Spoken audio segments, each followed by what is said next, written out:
Okay, so hello to all our audience of Metal Zone Radio Show on Oxygène Radio. That's the name of the show. We are at the MUSCADEATH Festival for the 20th edition, and we're at the second day, Death Metal Day, and we have the huge pleasure to be with the band that headlining this second day, a band coming from Netherlands. BENEDICTION is in the place, and we are with one member. Hello, how are you? Can you introduce to our audience? Hello, I'm Dave Ingram, vocalist for BENEDICTION. And did you say we're from the Netherlands? Yeah. We're not from the Netherlands. Oh, shit. We're from England. From England. But I live in Denmark, and the drummer, who's not here, actually, we have a different drummer tonight. Yeah. He's from Italy. So we're sort of from all around the place. So, but definitely not Netherlands. Sorry, from England. It's okay. So, thanks for taking time to answer some questions. How are things in your life at the moment?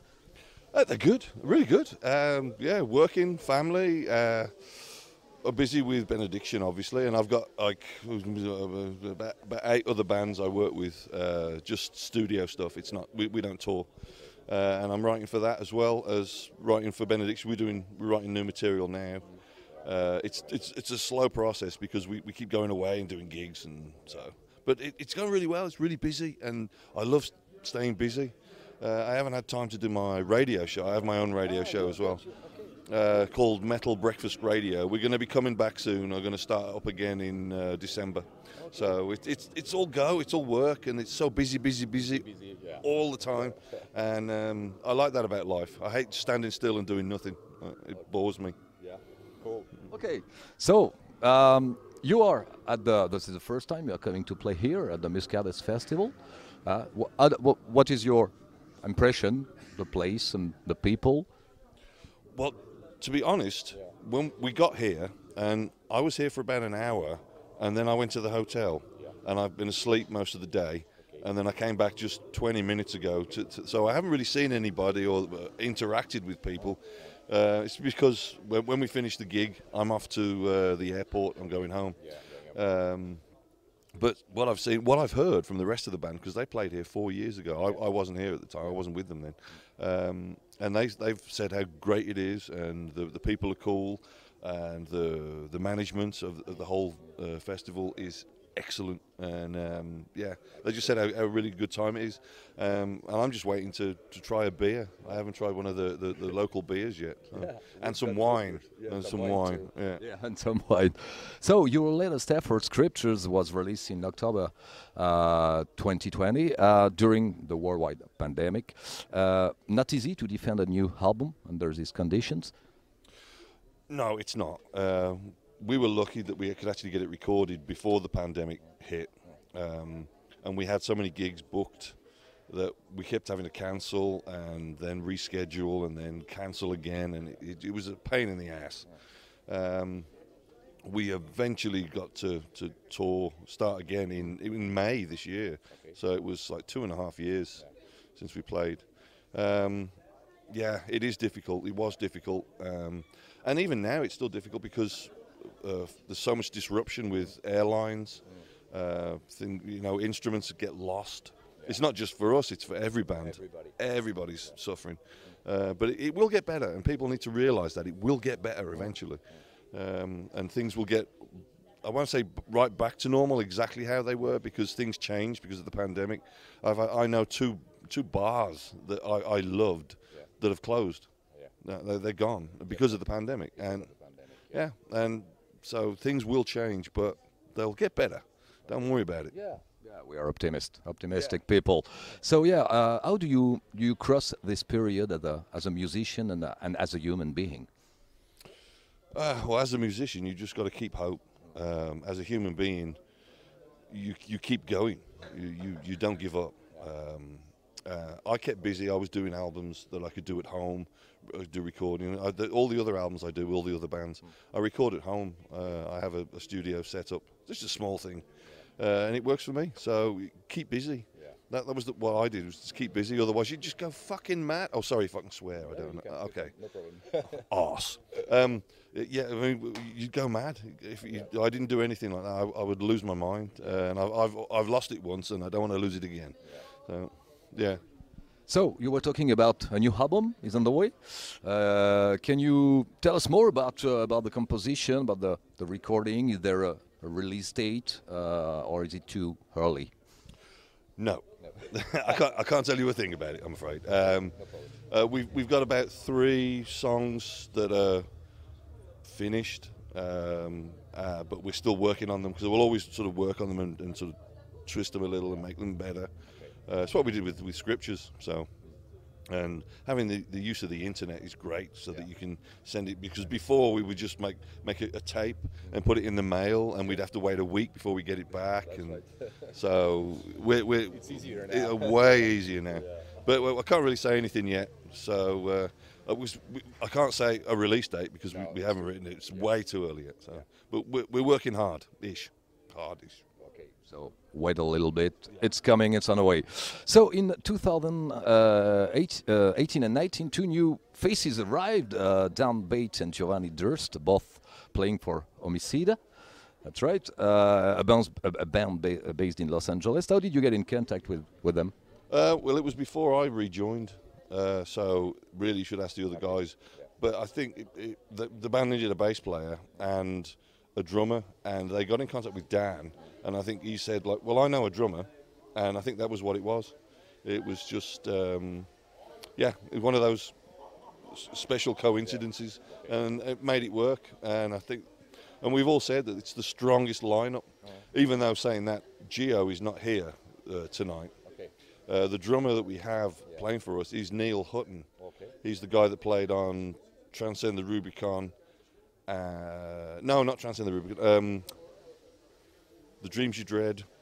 He played on The Dreams You Dread, and I believe the albums following. Grind Bastard, he played on Grind Bastard. Yeah, but it's Neil Hutton, our old drummer. So it's going to be interesting tonight because he hasn't played for a long time. So especially he hasn't played as much music as we're playing. So we're doing an hour. So and it's quite an intense set. So. It's going to be fun tonight. A test going to be fun. So, can you tell us more about the Storm Crow single that you released in July this year? Yeah, the video was recorded in Sheffield in England. So was the other one for Iterations of I. It was recorded on the same day. The song itself is all about the imagery of the crow and also the raven as well, that's used throughout history, and it's a portent of doom. Like it's a bringer of bad news, and that's what that's about. And the video was we'd made one video already that day, and then the director said, "Look, I can see you're in pain because I was in need of another operation," and he said, "Here's this chair, sit down." And I had this bottle of wine with me, so I was like, fuck, I'll just get the wine as well. So I just sat there drinking and doing the video, and it worked. It just came out really well. So. The result is good. So, you've been a musician for a long time now? What was the first piece of music that moved you? I can remember. I was 7 years old, and it was Black Sabbath, Bloody Sabbath. It was that album. When that first riff on that album, when it kicked in, I was like, it was like a crystallization moment in my mind, and I knew that it was heavy metal, and the heavier end of music was for me. That was what I was going to do. I mean, throughout my childhood, there was always music at my house. My parents were always playing music, and we were brought up with it. So you grow in a musical environment. Exactly, yeah, and. It's always been a part of it, and being from the Midlands with the same area as Black Sabbath as well, it just sort of rubs off. The whole industrial area where I was brought up. I was basically brought up in a factory. You know, the whole area was filthy dirty, but I loved it, and I'll go back there and visit and say hello. But now I'm living in Copenhagen in Denmark, and it's beautiful there. It's beautiful, but they have their industrial areas, so I can go and play in the dirt. I go play in the mud. What is you say you live in Copenhagen in Denmark. So you live, of course, in England. What is the differences, the main differences between these two countries? Well, England just seemed to be really fast. Everything's got to be done, and with certain rules. And in Denmark, they laid back, and they'll, you know, if shit doesn't get done today, it'll get done tomorrow. Don't worry about it. You know? And I really like that. I really like that. And their attitude towards music as well. They're very intense about it. I'll tell you the one good Danish band that everyone should listen to is Undergang. Undergang. Okay. Yeah. They're a very good band. Okay, they're friends of mine, but I was into the band before I knew them. So, you know. You are objective. Yes, very objective. Okay. What was the first band or artist you see live? And at what age? Oh wow, that's difficult because there were certain gigs that I went to when I was young, but they weren't sort of metal gigs. The one I can remember, I actually went to a play, and in the break, a band came on and played, and it was a band from England called Steel I Span, and they're sort of folk music. And I remember one of them had an electric guitar, and I'd never heard an electric guitar played live. Never heard that. So I was like listening to this guitar, and I was like, wow! And then thinking about Black Sabbath as well, and so that was a good experience too. But the actual first proper metal gig I went to was Rainbow, and support by Lita Ford. That was 1983 in a place called Stafford in England. That was the first real metal gig I went. Yeah. What's currently in your heavy musical rotation? A band called Stoner. Stoner. I'm really into that band, and I'm really got into desert rock, and I also like Queens of the Stone Age as well, and where is it? Caius. So I'm you know, instead of having, you know, those jackets where people have all the patches on, I thought I'd just do it on my arms, you know. And I'm a Doctor Who fan as well, so. But that's what I'm listening to, is like the stoner stuff, stoner rock, desert rock. My favourite type of stuff is with guitars that aren't distorted. They're sort of clean sounding guitars, and a lot of that can go back to the 60s as well. Bands like Groundhogs, I really like those. I was listening to those in the hotel today. And of course, there's the classics like Celtic Frost. The absolute classics. All right. Okay, we are in France, of course. What do you know about our country in terms of musical or what do you think? What do you know? Well, I don't look at it as just by countries. I just look at it as Europe as a whole, but not England anymore. No. Well, I'm glad I don't live there anymore, really. But anyway, no, I just look at the whole of Europe and see it as a whole, because it's more vibrant that way. It's more exciting to look at bands from Germany and Sweden and Denmark, and also France as well, and to have them, because of the way festivals run, it's international. Like, that's the best way to look at it, not just to focus on one country. I mean, with one particular band from a country, yes, of course. But when it's something as big as Europe, get it all together, because I find it's much more fun. It's way more fun. Okay, I agree with that. Okay, so you are playing in a few hours, headlining this second day of the MUSCADEATH Festival. What are your plans after? Unfortunately, I'm getting in a van and driving to the airport and going back to Denmark. The guys are going to hang out, I think, and have some drinks, and then they're going to the hotel. They got sort of lunchtime tomorrow. They fly. That's why I was at the hotel and missed out on most of this afternoon here.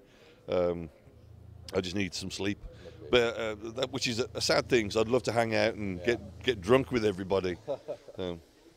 But for the next time. There'll be other times. Otherwise. Okay, so to conclude, did you have something to add and some words for your French fans?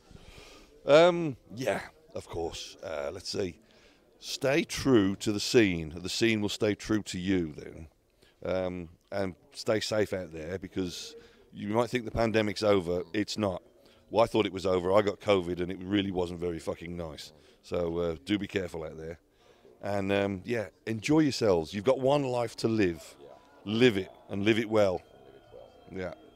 Okay, this was Dave from Benediction from England, not from Netherlands. Sorry for the mistake at the beginning. So wish you a lot of good things for the band, of course, for you, for your family, your friends. And as you say, we have only one life, so live it and live it now. Thank you very much. Have fun. Bye. Cheers, guys.